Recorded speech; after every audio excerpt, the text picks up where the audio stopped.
ঐতিহ্যমণ্ডিত আলিতাংগনি ওসমানিয়া উচ্চতৰ মাধ্যমিক বিদ্যালয় লাখ লাখ টকাৰ অবাধ দুৰ্নীতি মুখ্যমন্ত্ৰী তদন্তৰ দাবী বিদ্যালয় পৰিচালনা সমিতি নগাঁও জিলা পশ্চিমৰ সংখ্যালঘু অঞ্চলৰ উচ্চ শিক্ষাৰ প্ৰাচীন কেন্দ্ৰস্থল ঐতিহ্যমণ্ডিত আলিতাংগনি ওসমানিয়া উচ্চতৰ মাধ্যমিক বিদ্যালয়ত সংঘটিত হৈ আহিছে লাখ লাখ টকাৰ এক বিয়াগম কেলেংকাৰী।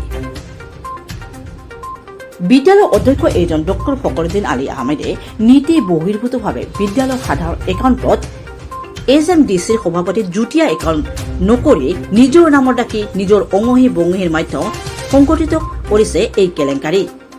বিদ্যালয়ৰ RMS, BPL আদি ফাণ্ডৰ পৰা আৰম্ভ কৰি সকলো ধৰণৰ আঁচনিতে কৰিছে লাখ লাখ টকাৰ কেলেংকাৰী। এই দৃশ্যলৈ মন কৰক, বিদ্যালয়ৰ মধ্যলংঘনৰ চাউল ছাত্ৰ ছাত্ৰীক দিয়াৰ সলনি জমা কৰি ৰাখিছে বিদ্যালয়ত। ছাত্ৰ ছাত্ৰী আহি সদায় ঘূৰি যায়, চাউলহে নাপায়। বিদ্যালয়ৰ অধ্যক্ষৰ মতে জমা চাউল আছে বিদ্যালয়ত 22 কুইণ্টেল, সুলভ মূল্যৰ দোকানত আছে 30 কুইণ্টেল, CRCCৰ মতে থাকিব লাগে সৰ্বমুঠ 41 কুইণ্টেল আৰু সুলভ মূল্যৰ দোকানীৰ মতে তেওঁৰ হাতত আছে 28.5 কুইণ্টেল, মানে চাৰৰ প্ৰায় 10 কুইণ্টেল বিক্ৰীৰ ফন্দি। অধ্যক্ষ আকৌ দুৰ্নীতিৰ এখোপ চৰা, বিপদত পৰিলেহে বনাই ভাউচাৰ। চাৰৰ ঘৰত ফেন চলাবলৈ ইনভাৰ্টাৰৰ প্ৰয়োজন, বিদ্যালয় যিহেতু বন্ধ গতিকে ইনভাৰ্টাৰ ঘৰতেই কৰি আছিল ব্যৱহাৰ। ছাৰৰ আৰ্থিক অসুবিধা টকাৰ প্ৰয়োজন, সেয়ে চেন্নাইত হয় টকা উইড্ৰেল। ছাৰৰ দুৰ্নীতি আৰু কিমাননো কম, আচলতে বিদ্যালয়ৰ অধ্যক্ষ হয় ধন ঘটাৰ বাবেহে ৰচনা কৰিছে কৌশল, যাৰ বাবে কেৰেপেই নকৰি পৰিচালনা সমিতিক। মাজে মাজে ছাৰে আকৌ পৰিচালনা সমিতিক চহীও কৰে জাল। ছাৰৰ বাবে উচ্চতৰ কৰ্তৃপক্ষৰ লগতে প্ৰশাসনৰ লগতো আছে সুসম্পৰ্ক।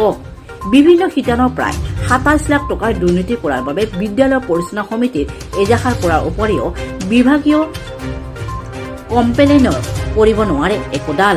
ছাৰৰ ইমানেই দুৰ্নীতিৰ পিছতো দক্ষ মন্ত্ৰীসভা আৰু শিক্ষা বিভাগক পুনৰ মেনেজমেণ্টতে চলাবনে দুৰ্নীতি, হবনে তদন্ত, সেয়া হ'ব পৰৱৰ্তী সময়ত লক্ষণীয়। ধিঙৰ পৰা সাইফুল ইছলামৰ ৰিপৰ্ট, B24 নিউজ। অধ্যক্ষ মহোদয় কৈছে আপোনালোকে বোলে পাইছে, আপোনালোকৰ মাননি দিছে। পোৱা নাই, কালি আমাৰ এইটো প্ৰস্তাৱ লয়, কালি এখন মিটিং হৈছিল, ষ্টাফ মিটিং। সেই মিটিং হোৱাত 4 নম্বৰ প্ৰস্তাৱত আছে চাবলৈ জনোৱা হয় ইণ্টাৰনেলৰ পইচা আৰু ডিউটি পইচাখিনি নোপোৱাৰ কাৰণে জনাবৰ কাৰণে মই প্ৰস্তাৱ লোৱা হৈছে। 4 নম্বৰ প্ৰস্তাৱ তেওঁ নিজৰ চহীয়ে আছে আৰু এইটো আপোনালোকে কোনো 1 টকাও পোৱা নাই। পইচাটো ফেব্ৰুৱাৰী মাহত হৈ গ'ল, তাৰপিছতে পইচাখিনি আহিব লাগে অফিচ মেইনটেইন হিচাপত কিবা ফিল আপ কৰি দিলে পইচাখিনি আহি যায়। কিন্তু পইচাখিনি আহিছে হয়, আমি শুনামতে পইচাখিনি মে' মাহৰ 28 তাৰিখে আহিছে, জুনৰ 10 তাৰিখে পইচাখিনি উঠালে, কিন্তু আজিলৈকে আমাক জনোৱা হোৱা নাই যে তোমালোকৰ পইচাখিনি আহিছে তোমালোকে লোৱা। কিন্তু আমি যিহেতু আমি জানিব পাৰিছোঁ যে পইচাখিনি আহিছে, পিছত আমি ছাৰক কৈছোঁ যে আপোনাৰ ছাবজেক্টৰ পইচা আপুনি যিকোনো প্ৰকাৰৰ পইচাখিনি ওলাই দিয়ক। এতিয়া ছাৰে সেইখিনি বস্তু উলিয়াই আনি পেলাই আমাক কৈছে যে এনেকুৱা ছাৰ পইচাখিনি এতিয়া উঠালে, কিন্তু ছাৰে এতিয়ালৈকে দিয়ে। সেইকাৰণে যোৱাকালি ষ্টাফ মিটিং হ'ল, ষ্টাফ মিটিঙত আমি ছাৰক জনালোঁ। ছাৰে সেই বিষয়ে একো নামত পাতি পেলাই কৈছে যে এইটো দিব নিদিব একো, কিন্তু একো পোৱা নাই।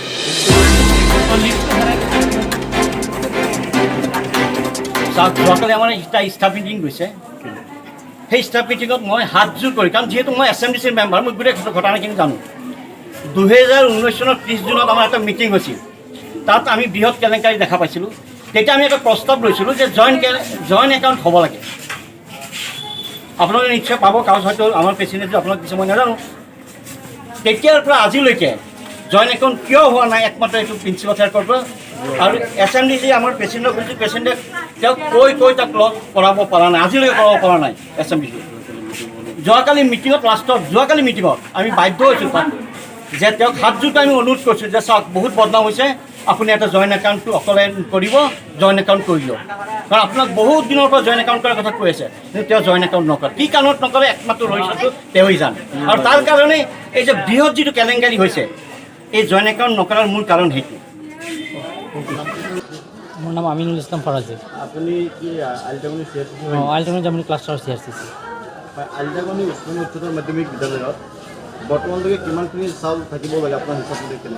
মোৰ হিচাপতো অফিচত যিটো ৰেকৰ্ড পাইছোঁ সেইটো ৰেকৰ্ড মতে মাৰ্চলৈকে 30 কুইণ্টেল 12 কেজি থাকিবলৈ ষ্টকত, আৰু ৰিচেণ্ট আহিছে 10 কুইণ্টেল 8 কেজি 8 গ্ৰাম কিমান কেজি আহিছে, টোটেল 140 কুইণ্টেল থাকিব লাগিব এতিয়ালৈকে মোৰ য'ত থাকিব লাগে 140 কুইণ্টেল। আমি স্কুলত চাইছোঁ 22 কুইণ্টেলমান আছে। 22 কুইণ্টেল বাকীখিনি তেওঁলোকে এজেণ্টৰ হাতত ৰাখিছে বুলি কৈছে। এজেণ্টৰ হাতত ৰখা আপুনি আগতে গম পায় নেকি? নাই, মই গম নাপাওঁ এজেণ্টৰ। স্কুল ষ্টকতে পায় নেকি? নাই, মই স্কুলত আহি থাকোঁ, স্কুলত মানে ডাটা যিবিলাক বিচাৰোঁ একো নিদিয়ে, আৰু 2020 চনৰ পৰা মই যিখিনি বিচাৰোঁ কোনো একো তথ্য নাপাওঁ। প্ৰিন্সিপাল ছাৰে কয় মই বি অফিচত নিদিওঁ ডাটা, মই আইচৰ আণ্ডাৰত ডাটা দিম, মই বি অফিচত ডাটা নিদিওঁ। বি অফিচে কি কৰিব কৰক। মিড ডে মিলটো আপোনালোকৰ আণ্ডাৰত চলি আছে? মিড ডে মিল আমাৰ আণ্ডাৰত চলি আছে, ইউনিফৰ্ম চলি আছে, ক্লাছ এতিয়ালৈকে যিমানখিনি আছে চবখিনি আমাৰ ঘৰৰ পৰা চলি আছে। তেখেতে ইউনিফৰ্ম দিয়া নাই? আপুনি ইউনিফৰ্ম দিয়া নাই, মই বিভাগীয় অফিচত জনাইছোঁ। এতিয়া বিভাগে কি লয় ইউনিফৰ্ম দিছে নেকি? নাই, 19-20 যিটো আহিছে সেইটো দিয়া নাই। ইতিমধ্যে অধ্যক্ষ মহোদয়ে কৈছে যে কিনিবলৈ তেওঁ দিছে বুলি কৈছে। নাই, 18-19 যিটো আহিছে সেইটো দিছে, কিন্তু 19-20 যিটো আহিছে সেইটো দিয়া নাই। আকৌ ৰিচেণ্ট আৰু আহিছে 20-21 যিটো আছে টকাটোতো ইতিমধ্যে উঠাই লৈছে, সেইখিনি আমি প্ৰশ্ন কৰাত কৈছে যে নহয় এইখিনি অলৰেডি আমি দিলোঁ। দিয়াটো পোৱা নাই। কেলেংকাৰী হৈছে বুলি ভাবে? আপোনাক নিশ্চয় হৈছে চাগে। কৰিছে স্কুলখন চাবৰ কাৰণে, আপুনি কি ব্যৱস্থা লৈছে? মই বিভাগীয় অফিচত জনাইছোঁ, কাৰ্যালয়ত জনাইছোঁ যে মোৰ কোনো কামতে সহযোগ নকৰে এইখন বিদ্যালয়ৰ প্ৰিন্সিপালে। এতিয়া বিভাগীয় এটা লেটাৰ দিছিলে, লেটাৰ দিয়াৰ পিছত প্ৰিন্সিপাল ছাৰে কৈছে যে এইটো বি অফিচৰ পৰা লেটাৰ দিবলৈ সাহস ক'ত পালে। মই আইএছৰ ফাণ্ডত ডাইৰেক্ট লেটাৰ দিবলৈ মোক সাহস নাপায়। এই বি অ' কেনেকৈ সাহস পায়, মই DC অফিচত কমপ্লেইন কৰি আছোঁ, তেনেকৈ মোক কৈছে। ভাবুকি নিচিনাই দিছে, আৰু কোনো কামতে সহযোগ নকৰে। 1.5 বছৰ 2 বছৰ ধৰি কোনো তথ্যৰ যোগান নধৰে, যিটো কাৰণে নেকি ইতিমধ্যে লকডাউন পিৰিয়ড ছাত্ৰ ছাত্ৰীৰ সহায়ৰ কাৰণে এটা একাডেমিক পেকেজ দিছিল। সেই একাডেমিক পেকেজ আমি দিব নোৱাৰিলোঁ, কিন্তু ষ্টকতো আছে, এতিয়াও ষ্টকত আছে, মোৰ হাততো ষ্টকত আছে, কিন্তু এনভাইৰনমেণ্ট নোপোৱাৰ কাৰণে মই দিব নোৱাৰিলোঁ, যিটো কাৰণে ছাত্ৰ ছাত্ৰী বৃহৎ ক্ষতি হৈছে। এইটো একাডেমিক পেকেজত কি আছিলে? একাডেমিক পেকেজ 15 দিনীয়া এটা কোৰ্চ আছিলে।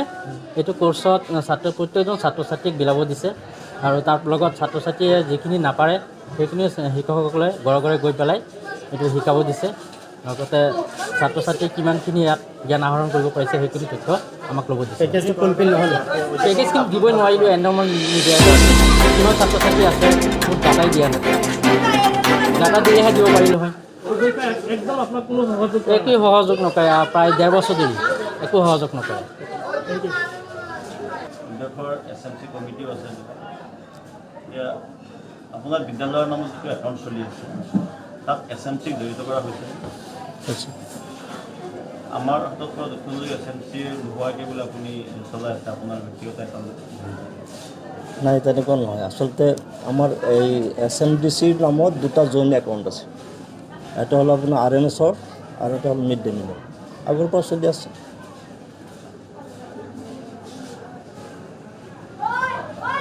এটা মানে ব্যক্তিগতভাৱে চলি আছে, তাৰমানে এটা একাউণ্ট এটা জেনেৰেল আগৰ পৰা চলি আছে। আগৰ পৰা আগৰ পৰা যিটো একাউণ্টছৰ পৰা পইচা আপুনি উলিয়াই কৰি হেৰি কৰি আছে, সেই একাউণ্টছটো পইচা আপুনি চেন্নাইটো বুলি উলিয়াইছে, তেনেকুৱা এটা হেৰি? নাই, এইটোতো সঁচা নহয় এইবিলাক। এইটো আপোনাৰ জেনেৰেল একাউণ্ট হয়, জেনেৰেল একাউণ্ট প্ৰিন্সিপাল হেণ্ডিং কৰে, তেনেকুৱা আগৰ পৰাই চলি আছে। 2019 তাৰিখে আপুনি শফিকুল ইছলামৰ মাধ্যমত 70,000 টকা উদ্ধাৰ কৰিছে চেন্নাই। বেংক ষ্টেটমেণ্টত আমি গম পাইছোঁ। আপুনি চেন্নাইত আইলাগনি স্কুলত কৈছে কেনেকৈ? মই গম নাপাওঁ, মোৰ অৱগত নাই। কোনে উদ্ধাৰ কৰিছে? শফিকুল ইছলাম নামৰ ব্যক্তি, যিটো আপোনাৰ অনলি স্বত্বাধিকাৰী আপুনি হৈ যিটো চলি আছে। সেইটোতো হ'ব নোৱাৰে, তেনেকুৱাতো মোৰ ৰেকৰ্ডত নাই, মই পোৱা নাই আজিলৈকে। এইটো নতুন শুনিলোঁ। কিন্তু যোনটো ছিংগুল একাউণ্ট আছে সেইটো কোটি কোটি ইয়াত আছে নে? নাই, নাই, হয় বাঞ্চ। আপোনাৰ বিৰুদ্ধে জুৰি আৰক্ষী থানাত এজাহাৰ দাখিল কৰিছিলে বিদ্যালয়ৰ SMC সভাপতিয়ে, যে আপুনি তেখেতৰ চহী জালিয়াতি দিছে, কি কৰিব? মই চহী জালিয়াতি কৰা নাইতো, আছে মোৰ তাত ৰেকৰ্ড আছে। মই চহী জালিয়াতি কি কৰিম? ইউনিফৰ্মৰ এটা এডভাৰটাইজ দিয়া হৈছিলে, এডভাৰটাইজটো প্ৰেচিডেণ্টে এলাউ কৰি দিয়ে। এডভাৰটাইজটো কৰি তাৰপিছত প্ৰিন্সিপালে কৰিব পাৰে, তথাপি তেখেতৰ চহীটো মই লৈছোঁ। তেখেতে 2 ধৰণৰ চহী কৰে, গতিকে চহীটো মই তেতিয়া তেনেকুৱা হেৰি কৰা নাই। তে এখন আপোনাৰ এডভাৰটাইজমেণ্টটো 4 দিলোঁ, এখন দিলোঁ। দিয়াৰ পিছত ইউনিফৰ্ম মানে কি কয় টেণ্ডাৰ কল হ'ল।